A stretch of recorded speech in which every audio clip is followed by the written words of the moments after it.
Hello everyone, welcome back to the channel. आज हम लोग पढ़ेंगे टेक्सोनॉमी, टेक्सोनॉमिकल हिरार्की और टेक्सोनॉमिक कैटेगरीज़ के बारे में।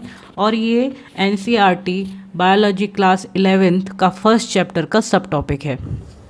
तो बच्चों, जैसा कि हम जानते हैं कि अर्थ पे लगभग 1.7 से ले तक 1.8 बिलियन स्पीशीज़ प्रेजेंट हैं और इन सब स्पीशीज़ के बारे में कोई भी नहीं जानता है और ये नियरली इम्पॉसिबल है to study all living organisms.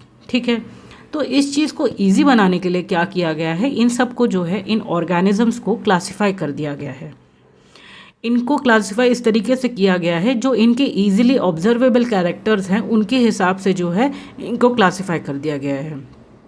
जैसे कि इंसेक्ट्स ले लो, इंसेक्ट्स के 6 पाँव होते हैं, सिर पे एंटीना होता है। प्लांट्स देख लो, प्लांट्स में फल लगते हैं, फूल लगते हैं, टैप सिस्टम होता है, रूट सिस्टम होता है। तो कोई भी छोटा बड़ा प्लांट हो, आप पहचान सकते हो कि ये प्लांट है। ठीक है, एक आपको ब्रॉड कैटेगरी जो है आपके माइंड में आ जाती है। ओके, तो जो कैरेक्टर्स हैं उसके हिसाब से ऑर्गेनिजम्स को क्लासिफाई कर दिया जाता है और डिफरेंट कैटेगरीज़ में डाल दिया जाता है। और ये जो कैटेगरीज़ और ये जो रैंक होती है उसको हमने एक साइंटिफिक टर्म दे दिया है जिसको हम कहते हैं टेक्सा। ठीक है, और इसी प्रोसेस को, जो क्लासिफिकेशन की प्रोसेस है, उसको हम कहते हैं टेक्सोनॉमी। ठीक है, तो हमने बात की थी कि जो एक्सटर्नल फीचर्स हैं, इंटरनल सेल स्ट्रक्चर है और डेवलपमेंटल प्रोसेस है उसकी, और इकोलॉजिकल इन्फॉर्मेशन जो है टेक्सोनॉमी में यूज़ की जाती है और ये जो है बेस बनाता है टेक्सोनॉमिक स्टडीज़ का। ओके बच्चों, तो बेसिकली क्या है, कैरेक्टराइजेशन, आइडेंटिफिकेशन, क्लासिफिकेशन और nomenclature, these are the processes that are basic to taxonomy. Okay बच्चों, ठीक है। और अब हम बढ़ते हैं आगे। तो जो अर्लीस्ट क्लासिफिकेशन था, जो सबसे पहले क्लासिफिकेशन की जब शुरुआत की गई थी, वो जो है वो किसी भी कैरेक्टर को देख के नहीं की गई थी, वो सिंपली सिर्फ यूजेस को देख के की गई थी। ठीक है, कोई एनिमल हो, कोई ऑर्गेनिज्म हो, तो उसके यूजेस को देख के पहले ये क्लासिफिकेशन किया गया था। तो क्लासिफिकेशन जो है एक सिंगल स्टेप प्रोसेस नहीं है, ये मल्टीपल स्टेप्स में किया जाता है। ठीक है, जैसे कि हमने बात किया था कि डिफरेंट टैक्सास में किया जाता है या फिर रैंक और कैटेगरीज़ में डिवाइड कर दिया जाता है। ठीक है, तो और ये जितने भी कैटेगरीज़ हैं, जैसे कि domain, kingdom, phylum, class, order, family, genus और स्पीशीज़, ये जितने भी ये कैटेगरीज़ हैं, इनको अगर हम डिसेंडिंग ऑर्डर में लगा दें तो ये जो है टेक्सोनॉमिकल हिरार्की कहलाने लगती है। ठीक है, ऑल कैटेगरीज टुगेदर कॉन्स्टिट्यूट अ टेक्सोनॉमिकल हिरार्की, इसको डिसेंडिंग ऑर्डर में लगा दिया जाता है।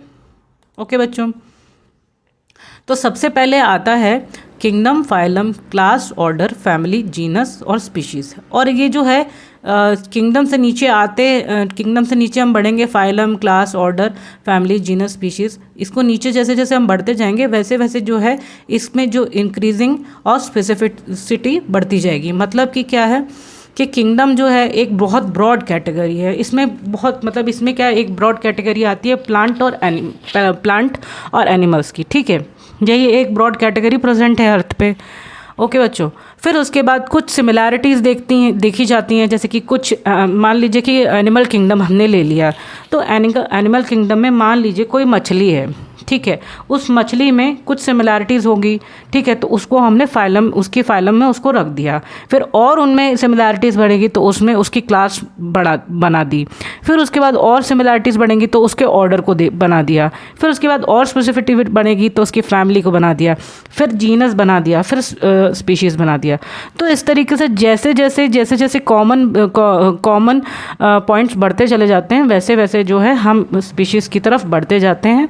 और जैसे जैसे कॉमन पॉइंट्स कम होते जाते हैं वैसे वैसे हम किंगडम की तरफ बढ़ते जाते हैं। ठीक है, डिक्रीजिंग ऑर्डर में हम जो है टेक्सोनॉमिकली कैटेगरीज़ को अरेंज करते हैं, डिसेंडिंग ऑर्डर में।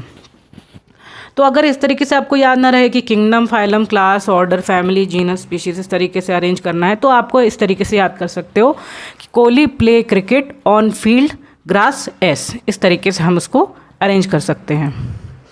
ठीक है, तो टेक्सोनॉमिक सिस्टम में प्लांट में जो फाइलम जैसे कि एनिमल में जो फाइलम है उसकी जगह, फाइलम की जगह हम डिवीजन डाल देते हैं, बस। बाकी सीधा class, order, family, genus, species इस तरीके से अरेंज रहता है।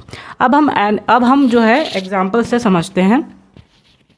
चलिए हम कैट ले लेते हैं, उसको हम उसकी जो साइंटिफिक टर्म है उसको हम कहते हैं एफ डोमेस्टिकस, ठीक है, फेलिस डोमेस्टिकस, ठीक है। किंगडम क्या है उसका, किंगडम है उसका एनिमेलिया। फिर वो कौन से फाइलम में आती है, वो आती है कॉर्डेटा में। कॉर्डेटा मतलब जिसकी जिन ऑर्गेनिजम्स के शरीर में नोटोकॉर्ड प्रेजेंट रहता है उनको हम कहते हैं कॉर्डेटा। ये जो कॉर्डेटा फाइलम है वो आपके चैप्टर नंबर 4 में प्रेजेंट है बायोलॉजी के, ठीक है। क्लास जो है उसका मेमेलिया है, यानी कि उसके पास मेमोरी ग्लैंड्स होते हैं, वो अपने बच्चे को मेमोरी ग्लैंड से न्यूट्रिशन देती है। फिर ऑर्डर क्या है उसका, कार्निवोरा, कार्निवोरस में आती है। फैमिली जो है उसकी फेलिडे है, और जीनस जो है उसका फेलिस है, और उसका स्पीशीज़ जो है फेलिस डोमेस्टिकस। इस तरीके से जो है हमने कैट का नाम रखा है। कैट का टैक्सोनॉमिकल हायरार्की इस तरीके से है, ठीक है बच्चों। अब जो है वुल्फ का देख लीजिए। वुल्फ का किंगडम है एनिमेलिया, फाइलम है कॉर्डेटा, क्लास है मेमेलिया, ऑर्डर है कार्निवोरा, और फैमिली है कैनिडे, और जीनस है कैनिस, और स्पीशीज़ है कैनिस ल्यूपस। ओके बच्चों, तो आई होप बच्चों आपको ये जो कॉन्सेप्ट है समझ में आया होगा, और आपको अगर मेरा चैनल और ये लेक्चर अच्छा लगा होगा तो प्लीज़ सब्सक्राइब कर दीजिएगा। थैंक यू बच्चों।